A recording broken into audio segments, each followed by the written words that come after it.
Չարենցավանը ասելով Հայաստանում բոլորը հասկանում են աշխատանք։ Ինչպես նոր նշվեց, աշխատանքի կենտրոն է միշտ եղել, ստեղծվել է արդյունաբերության հիմքով։ Այս քաղաքը ստեղծել է հայ մարդու աշխատանքը։ Այսօր Չարենցավանի երբեմնի արդյունաբերական փառքից մնացել են մի քանի հիմնարկներ, որի համար մենք շնորհակալ ենք այդ հիմնարկների կազմակերպիչներից, բայց հիմնական փառքը վերացել է։ Գործարանների մեծ մասը փակվել է քաղաքում։ Ինչ կա չկա հանվել է գործարաններից, երբ որ մենք ուզում ենք ասենք մի երկրի մասին լավ բան, ասում ենք ուժեղ տնտեսություն ունի, հարուստ երկիր է, բան է կարող արտադրի։ Չարենցավանը այն քաղաքն է, որ միշտ կարողացել է բան արտադրի, միշտ աշխարհին տալու բան է ունեցել, ստեղծվել է աշխատանքի վրա։ Այսօր հիմնական գործարանները փակ են։ Երբ մենք ասում ենք Հայաստանում արդյունաբերականացում, գործարանների վերադարձ, մարդիկ կասկածանքով են նայում։ Ձեզ մի հատ օրինակ բերեմ, որ դուք հասկանաք, թե ինչ է լինելու 47 օր հետո, երկրում փոփոխություններ բերելուց հետո, Սամվել Կարապետյանի առաջնորդությունը ստանձնելուց հետո։ Մի օրինակ ընդամենը։ Մեր երկիրը տարին ներմուծում է օտար երկրներից, գումար է ուղարկում օտար երկրների, տարեկան 60 միլիոն դոլարի 15,000 տոննա ցինկապատ ապրանք, մետաղ,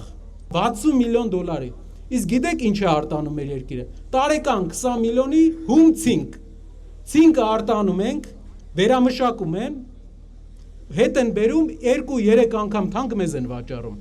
Ինչն է խնդիրը, որ դա մեր երկրում չեն կանում։ Ինչն է խնդիրը, որ այստեղ չեն կանում այս քաղաքում։ Մի բանը, առաջնորդը։ Առաջնորդը, որ կազմակերպի դա։ Հարյուրավոր, հազարավոր աշխատատեղեր։ Երբ ասում են, ոնց եք ստեղծելու այդ աշխատատեղերը, հենց այսպես ենք ստեղծելու։ Երկիրը չի ներմուծելու, ինքն է արտադրելու, որովհետև ով եթե ոչ դուք գիտեք ինչ է արտադրությունը։ Երբ որ հարցնում են, ասում են ինչ է լինելու Հայաստանում, որն է լինելու մեր երկրի բարքերը,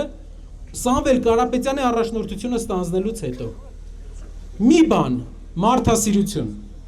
Մենք այսօր տեսնում ենք, որ իշխանությունները սպասում է մարդուց մի ուրիշ կարծիք, մի թեթև սխալ, որ մարդու վրա քրեական գործ բացի, մարդուն անվանարկի,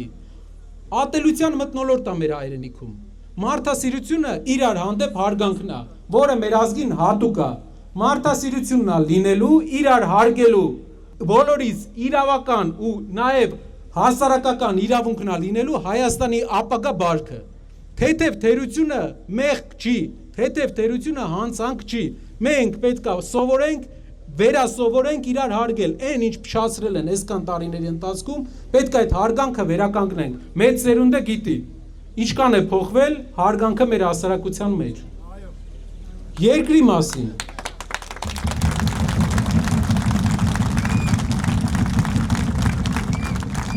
Իշխանությունը ասում է խաղաղություն են բերել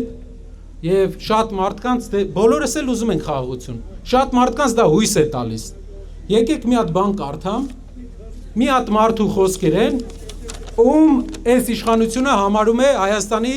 անվտանգության երաշխավոր։ Կարդում եմ։ Ես սա արդեն որոշ ժամանակ առաջ ասել եմ։ Մենք պետք է վերադառնանք մեր պատմական հողեր, ոչ թե տանկերով, այլ ավտոմեքենաներով։ Եվ դա իրականացնելու համար հիմնական պատասխանատվությունը դրված է պետության վրա։ Սա ասում է մարդ,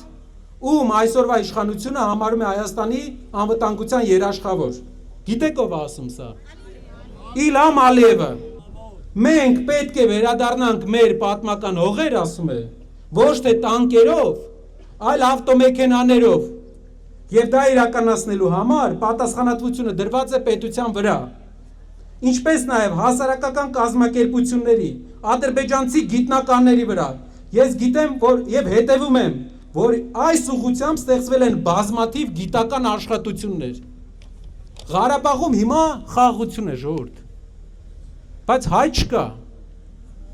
Մեզ ասում են խաղաղություն ու ասում են երաշխավոր էս մարդն է։ Էս մարդը գիտի, որ ինքը խաղաղություն է մեր հետ բերում։ Իրանք գալիս են։ Ոնց համոզենք մեր եղբայրներին, գալիս են այ մարդ։ Մի հավատացեք։ Սուտ են ասում, խաբում են, համոզում են ու գան, ինքն է ասում, բան չի եղել, որ այս մարդը, այս բեղերով մարդը ասի, մեր երկրի հիմիկվա ղեկավարը չտա, խնդրում եմ, հարգելի հայրենակիցներ, լուրջ վերաբերվենք մեր ընդհանուր հայրենիքին, իրանք գալու են, իրանք հրահրելու են բախումներ, ու դա հիմք է լինելու, որ իրանք մտնեն մեր երկիր, ներքին կյանք, ինչու մի անգամ մեր երկրի ղեկավարությունը վերջնականապես այս հարցը չի լուծում, որովհետև գիտի, որ ինչպես տվել է ամեն ինչ, ինչպես տվել է Սյունիքում ճանապարհ, ինչպես տվել է մեր հայրենիքի 30%-ը, վաղ թե ուշ էս էլ է տալու։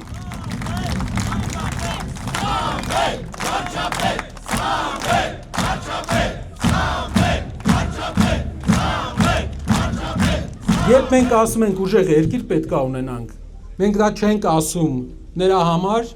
որ լավ կենացա դա, մենք այլ ընտրանք չունենք, մենք կամ ուժեղ երկիր ենք ունենում, կամը չենք նայում մյուս, ու վաղ թե ուշ ունենալու ենք այդ ուժեղ երկիրը, ու ուժեղ երկիրը կկառուցի այն մարդը, ով ամենամեծ փորձ ունի, երեք վարչապետը հելելա ասում է կալուգացի օլիգարխ, լսի, կուսակցության անունը, մարդը իր ընկերության անունը, աշխարհի բոլոր ծայրերում, տարե հայկական իր քաղաքի անունն է դրել, դու բերել, աշխարհի յուրաքանչյուր ծայրում, 4 ծայրերում իր ընկերությունը հայկական քաղաքի անունով է, իր ազգանունը, իր հայկական ազգանունը, բոլոր տեղերը, ընկերությունում բոլորը հայեր են աշխատում, դու բերել, Սահմանադրություն ես փոխում ուրիշի զակազով, մարդը ճնշումների տակ աշխարհի բոլոր երկրներում իր ազգի անունը պահել է, եկեղեցիներ է սարքել հայկական, դու ինչ ես արել, որ ասում ես կալուգացի օլիգարխ,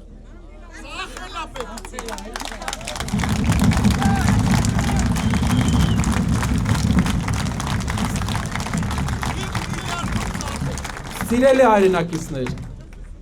գիտեմ, որ Չարենցավանը աշխատող ու աշխատանքի միտված քաղաք է, մենք պրոյեկտներ ենք անելու ու ամեն տարի տարբերությունը տեսնելու եք դուք, տեսնելու եք ու դա է բերելու հարստություն մեր երկրին, ձեր արտադրանքը հզորացնելու է Հայաստանը, ու սա բոլորս անելու ենք, բոլորս իրար հետ, շնորհակալ եմ։